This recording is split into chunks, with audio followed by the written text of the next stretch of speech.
فيلمنا بيبدأ مع لوسي وهي واقفة مع صاحبها ريتشارد وبيحاول يقنعها تاخد شنطة وتوصلها لمستر جانج جوه الفندق، بس لوسي بترفض وبتقول له وصلها انت. ريتشارد بيقول لها ان الراجل مستني واحدة حلوة هي اللي تسلمه الشنطة. لوسي بتقول له ايه اللي جوه الشنطة؟ بيقول لها انت مش واثقة فيها ولا ايه؟ فبتفتكر ليلة امبارح واللي حصل فيها. بتقول له انا مش فاضية وورايا امتحانات. ريتشارد بيقول لها انا مش هينفع اسلم الشنطة لان عملت خناقة في المكان ده وشكل معروف. بتسأله تاني ايه اللي جوه الشنطة؟ بيقول لها شوية ورق. لوسي بتقول له انا عايزة اشوف. بيقول لها مش هينفع لانها مقفولة برقم سري ورقم مع مستر جانج. لوسي بتقول له انت خدت فلوس على كده؟ بيقول لها خدت $1000. بتقول له خدت $1000 على شنطه فيها شويه ورق؟ انت هتستعبط. ريتشارد بيزهق منها وبيكلبش الشنطه في ايدها فبيديها $500 وبيحطهم في شنطتها. لوسي بتدخل الفندق وهي مش على بعضها ومقلقه من الموضوع. بتقول لموظف الاستقبال انا جاي اقابل مستر جانج، فبيتصل بيه وبيبلغه وبيقول لها انه هينزل يقابلها دلوقتي وبيقول لها ما تتحركيش. طبعا هي واقفه خايفه ومستغربه من اللي بيحصل. بنشوف شويه تيران نازلين وداخلين عليها ودول رجاله مستر جانج. بتشوفهم فبتخاف منهم. ريتشارد واقف بره بيبص عليها فبينضرب نار عليه. هي بتشوف الموقف ده فبتنخض. طبعا بيمسكوها وبيطلعوا بيها فوق لمستر جانج وهي عماله تقول لهم انا ما اعرفش حاجه. لوسي بتشوف جثث على الارض فبترجع من المنظر.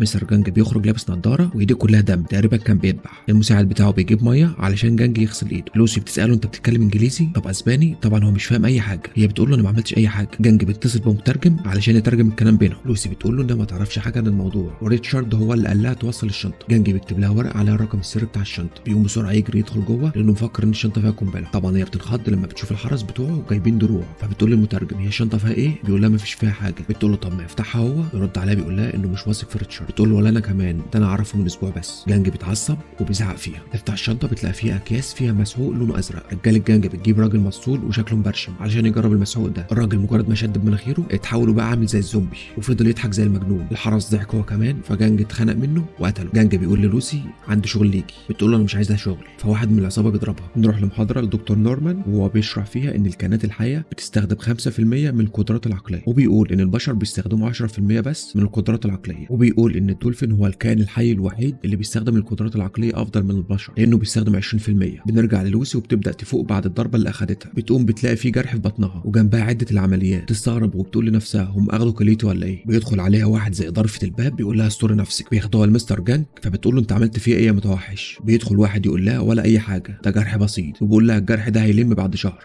وهتبقى كويسه. لوسي بتقول انا مش فارق معايا الجرح. بيقول لها تقصدي فتحنا بطنك ليه؟ ما تخافيش ما خدناش حاجه من اعضائك، احنا بس حطينا حاجه صغيره جدا، هو عقار الناس بتحبه في اوروبا. بتقول له ايه العقار ده؟ بيقول لها اسمه CH4. بنشوف ناس تانية داخله وبيطلع حصل فيهم زي ما حصل مع لوسي. الراجل بيبدا يشرح ليهم ايه اللي هيتم معاهم وبيقول لهم دي جوازات سفر، واول ما توصلوا الرجاله بتاعتنا هتاخد بالها منكم لحد ما ناخد الحاجه بتاعتنا تاني، بس لو حد فكر يروح للشرطه احنا نعرف كل حاجه عنكم. بيخبوا عين لوسي وبتصحى تلاقي نفسها في مكان تاني خالص. بتلاقي في ناس واقفين قدامها وبيحاولوا يتحرشوا بيها بس هي بتمنعهم. بيضربها جامد في بطنها فالكيس اللي في بطنها بيتفتح وبيبدا يتفاعل معاها. بيحصل لها حاجات غريبه وبتبقى سبايدر مان في نفسها وبتطلع على الحيطه وكل ده وما تعرفش ايه اللي بيحصل لها. بنرجع لمحاضره الدكتور نورمان وبيقول ان الانسان لو استخدم 20% من قدراته العقليه هيقدر يتحكم في جسمه وكمان ممكن يتحكم في الكائنات اللي حواليه والحاجات الملموسه. واحد بيساله طب ايه اللي ممكن يحصل لو استخدمنا 100%؟ بيسرح دكتور نورمان كده وبيقول له 100% مش عارف ايه اللي ممكن يحصل. بنرجع للوسي وبتفوق بعد اللي حصل لها وبتعمل تصرفات غريبه. بيدخل عليها راجل فبتحاول تغريه علشان تاخد منه المفتاح. بيروح لها فبتضربه وبتاخد منه المسدس. بتخرج بتلاقي في ناس قاعده بره بتخلص عليهم كلهم وبتقعد تاكل بطريقه غريبه ومش حاسه انها اخدت طلقه في كتفها فبتطلع الطلقه بكل سهوله. بتلم الاسلحه كلها في شنطتها وبتخرج بره. بتلاقي اتنين واقفين بيتكلموا. بتقول له واحد فيهم بتتكلم انجليزي؟ بيقول لها لا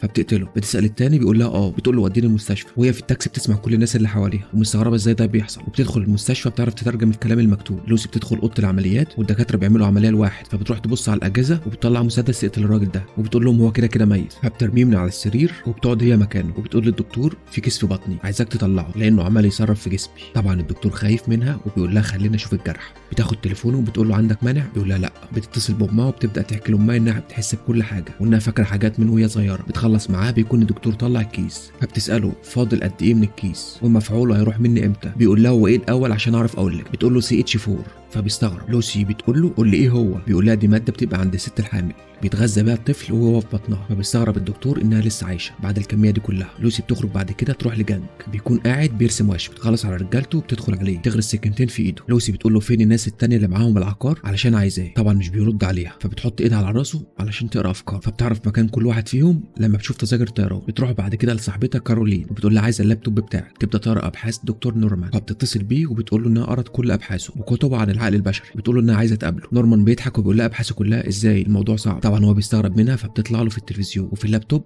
حتى الراديو، تبدا تشرح له اللي بيحصل لها وانها بتتحكم في الحاجات اللي حواليها، فبتطلب منه تقابله في خلال 12 ساعه وبتقفل معاه. بتطبع ورقه بعد كده فيها وصفات لصاحبتها وبتقول لها ان انت عندك مشكله صحيه ولازم تغيري من حياتك، فبتنصحها انها تاخد الدواء اللي كتبته وتتمرن وتاكل كويس. بتظهر صورتها في الاخبار لما كانت في المستشفى وانها قتلت واحد في المستشفى. لوسي بتغير في شكلها علشان ما فيش حد يعرفها وبتتصل بضابط شرطه اسمه ريو، بتقول له انا عايزه حد مسؤول عشان ابلغ عن عمليه مخدرات. بيقول لها انت محظوظه علشان انا اكتر واحد مسؤول في المكان بكل غرور. فبتقول له انزل من على المكتب واقعد على الكرسي وخد القلم الاحمر اللي جنبك واكتب كل حاجه اقولها بالحرف. طبعا هو بيستغرب ازاي عرفت كل ده، فبيفكر انها شايفاه من الكاميرات، فبتقول له مفيش كاميرات في المكان، اخلص ما عنديش وقت. فبتقول له على الناس اللي معاها المخدرات في بطنهم وبتبعت له كل التفاصيل. طبعا بيقبض عليهم كلهم. بتركب بعد كده الطياره وقاعده تكتب بطريقه سريعه على 2 لابتوب. فالراجل اللي قاعد جنبها بيستغرب من اللي بتعمله. بيجي لها المضيفه تقول لها لازم تقفلي اللابتوب. لوسي بتقول لها امسحي مناخيرك، فبينزل منها دم وبتطلب منها حاجه تشربها. فبيجي لها المشروب وبتشرب وبتوصل ل 40%، فبتنزل اسنانها وبيبدا يحصل حاجات غريبه في جلدها. تجري على الحمام وصوابعها بتختفي. طلع المسحوق وبتاكله بسرعه فبتختفي خالص. بتفوق بعد كده في المستشفى، تدخل عليها الممرضه فبتشوفها فاقت، فبترجع تاني جري تروح تبلغ الدكتور. فبيجري الضابط ريو والدكتور على اوضتها، بس بتكون هي لبست هدومها وبتخرج من الاوضه. بيشوفها الدكتور فبيقول له ريو هي دي. بيطلع مسدس وبيقول لها ما تتحركيش، فبتقول له انا عايزه اتكلم معاك لوحدنا. فبيقول لها وانا عايزك ترفعي ايدك. لوسي بتعمل بايدها كده تنام كل اللي واقفين وبيفضل هو لوحده. فبتفضل المسدس بتاعه، بتقرب منه وبتقول له لقيت اللي انا قلت لك عليه؟ بيقول لها اه. هو فين؟ بيقول لها في مكان امن هنا في باريس. بتقول له لا هو هيبقى اكتر امان معايا. بتخرج وبيروح وراها. بنشوف الشرطه وهي قابضه على الناس اللي معاها المخدرات والعصابه بتكون بتراقبه. لوسي بتركب العربيه مع ريو وبيقول لها انا ظابط ودايما بشوف حاجات غريبه، بس اللي انت عملتيه جوه ده اغرب حاجه شفتها في حياتي. لوسي بتشوف كل الاشارات اللي طالعه من التليفونات، فبتعرف توصل لاشاره واحد من العصابه وهو بيكلم جانج. بتركب هي العربيه وتسوق وبيحاول ريو يمنعها بس بتحركه من مكانه. بنروح للمستشفى وبنشوف الشرطه بعد ما قبضت على الناس اللي معاها المسحوق وبتبدا تجهزهم علشان يطلعوا منهم الاكياس. فبيخرج الضابط من الاوضه، بيكون في واحد من افراد العصابه واقف بره، فبيدخل هو ورجالته وبيقتلوا كل اللي موجودين فيها. في الوقت ده لوسي بتحاول توصل لمكانهم في اسرع وقت وبتسوق بطريقه مجنونه. ريو بيقول لها سواقتك مجنونه.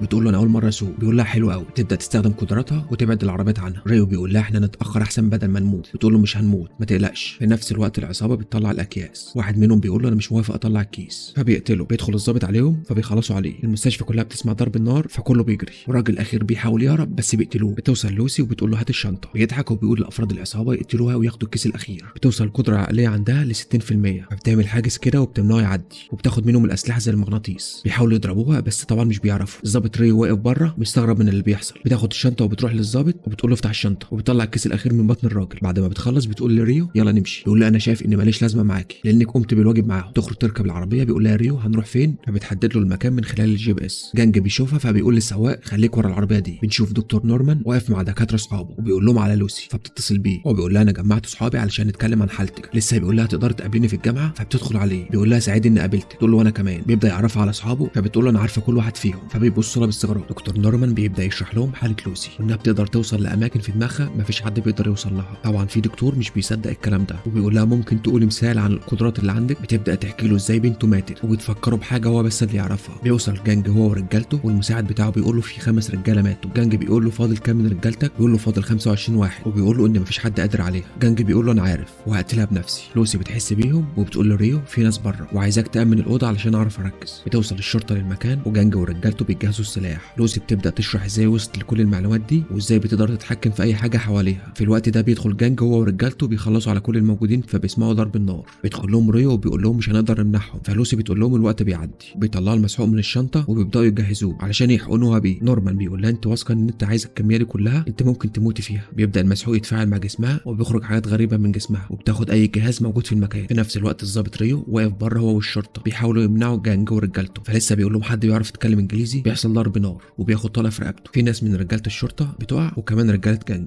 لوسي بتوصل ل 80% فبتبدا ترجع بالزمن وبتشوف نفس المكان لازمنه مختلفه لحد ما بتوصل لعصر الديناصورات. جانج بيدخل الاوضه ولسه هيقتلها فبتوصل بعد كده ل 100% فبتختفي وبتجنن وبيقول للدكاتره هي راحت فين ولسه هيضرب نار عليهم. بيدخل ريو في الوقت المناسب وبيقتلهم. بتطلع لهم فلاشه بعد كده عليها كل المعلومات. ريو بيقول لهم هي راحت فين، بترد عليه وبتبعت له رساله على الموبايل وبتقول له انا في كل مكان وبيخلص فيلمنا. شكرا للمشاهده. لو انت مش مشترك في القناه اشترك دلوقتي وفعل زر الجرس وانتظرنا في فيلم جديد. سلام.